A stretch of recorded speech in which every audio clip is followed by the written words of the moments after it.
નમસ્કાર મિત્રો, તાજેતરમાં પહલગામ હુમલાનો બદલો ભારતે ઓપરેશન સિંદૂર દ્વારા લીધો, જેમાં પાકિસ્તાન અને પીઓકે વિસ્તારમાં આવેલા કુલ 9 આતંકી સ્થળોનો નાશ કરવામાં આવ્યો, જેમાં કુલ 90 થી 100 જેટલા આતંકીઓના મોત થયા।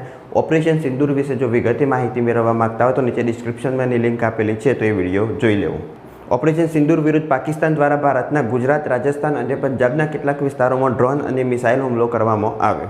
આ હુમલાથી ભારતની રક્ષા કરનાર S-400 મિસાઇલ સિસ્ટમ વિશે આજના વિડીયોમાં વિગતે માહિતી મેળવશું। S-400નો વિકાસ રશિયાના અલ્માઝ એન્ટે દ્વારા કરવામાં આવ્યો, જે 1980ના દાયકાથી S-200 અને S-300નું અપડેટ વર્ઝન છે, જે જમીનથી હવામાં હુમલો કરવા માટે સક્ષમ છે। 28 એપ્રિલ 2007ના દિવસે સરકાર દ્વારા આ મિસાઇલ સિસ્ટમને મંજૂરી આપવામાં આવી, જે aircraft, ballistic missile, cruise missile અને ડ્રોનને નાશ કરવાની ક્ષમતા ધરાવે છે। ભારત દ્વારા S-400 ખરીદવાનો સૌપ્રથમ સોદો ઓક્ટોબર 2015માં કરવામાં આવેલો હતો। 15 ઓક્ટોબર 2016ના દિવસે બ્રિક્સ સમિટમાં રશિયા દ્વારા ભારતને 5 S-400 મિસાઇલ સિસ્ટમની રેજિમેન્ટ આપવા માટે હસ્તાક્ષર કરવામાં આવ્યા, જેમાં કુલ $5.43 બિલિયન એટલે કે 40,000 કરોડના એગ્રીમેન્ટ પર હસ્તાક્ષર થયા। યુએસએ રશિયાની આ S-400 મિસાઇલ સિસ્ટમની ખરીદી પર ભારતની કાસ્ટા પ્રતિબંધોની ધમકી આપેલી હતી, પણ ભારતે આ ધમકીને અવગણના કરીને રશિયા પાસેથી S-400 મિસાઇલ સિસ્ટમ ખરીદી। ભારત દ્વારા પ્રથમ S-400 મિસાઇલ સિસ્ટમ ડિસેમ્બર 2021માં પંજાબ અને જમ્મુ કાશ્મીરના રક્ષણ માટે પઠાનકોટ વિસ્તારમાં LOC પર તૈનાત કરવામાં આવી, જ્યારે બીજી S-400 મિસાઇલ સિસ્ટમ જુલાઈ 2022માં સિક્કિમ ક્ષેત્રમાં LAC પર તૈનાત કરવામાં આવી, જો LACનો મતલબ થશે લાઇન ઓફ એક્ચ્યુઅલ કંટ્રોલ। ત્રીજી S-400 મિસાઇલ સિસ્ટમ ફેબ્રુઆરી 2023માં ગુજરાત, રાજસ્થાનની બોર્ડરના ક્ષેત્રમાં મૂકવામાં આવી।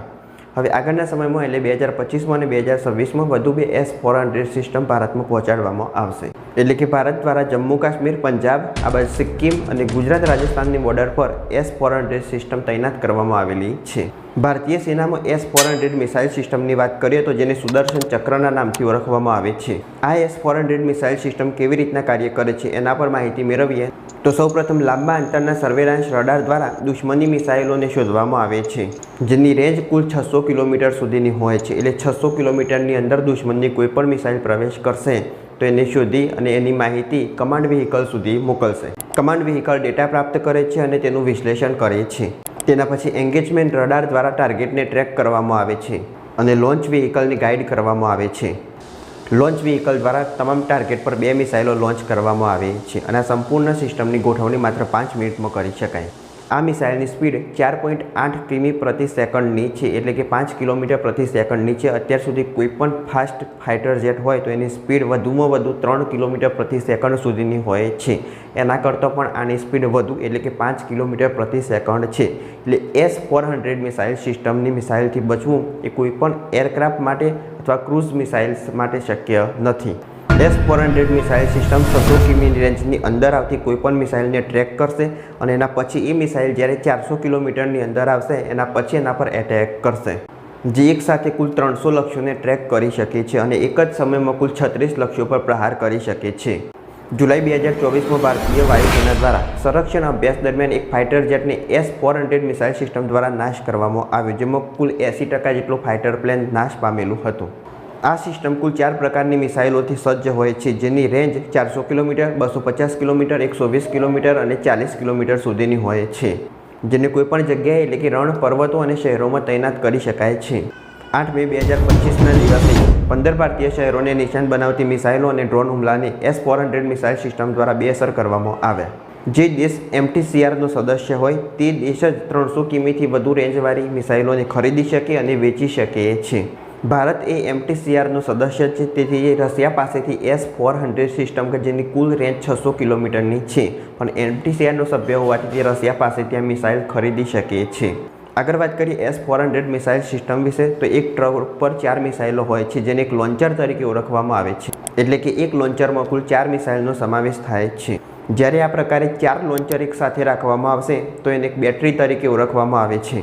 આમ જ જ્યારે 2 બેટરીને એક સાથે રાખવામાં આવશે તો જેને એક રેજિમેન્ટ અથવા એક બટાલિયન તરીકે ઓળખવામાં આવે છે, એટલે કે કુલ એક બટાલિયનમાં 2 બેટરીનો સમાવેશ થાય છે। એક બેટરીમાં કુલ 4 લોન્ચરનો સમાવેશ થાય છે અને એક લોન્ચરમાં કુલ 4 મિસાઇલનો સમાવેશ થાય છે। એક રેજિમેન્ટને જ એક બટાલિયન તરીકે ઓળખવામાં આવે છે, જેમાં કુલ 8 લોન્ચર્સનો સમાવેશ થાય છે, જેની કુલ કિંમત $200 મિલિયન છે।